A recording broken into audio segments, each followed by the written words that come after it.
ស្រណងខ្លួនណាស់ណាម្ចាស់ថ្លៃរកស្មាឃើញហើយ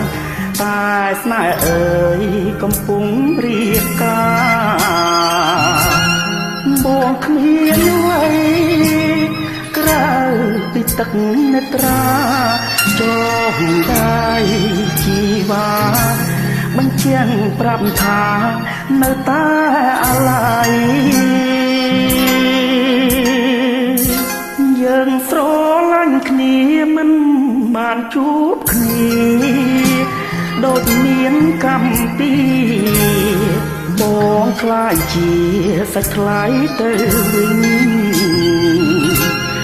តែអង្ចាស្ទើរតាមិនចេញសែនទុកក៏មិនញញភរិយាសម្លាញ់លើលោកទៅហើយវិលមក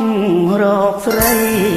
ស្រាប់តែលើភ្លេងលេងចងដៃបងក៏ឲ្យជីវិតរួមនៅកូនណាយហើយទេ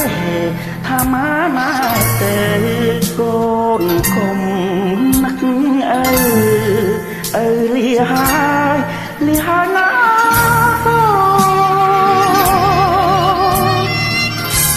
បងផ្ញើ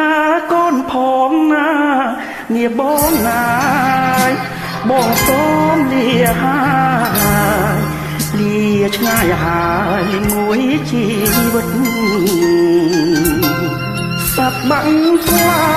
ប់ឡើងពេលមេឃងងឹតអោព្រំលិខិត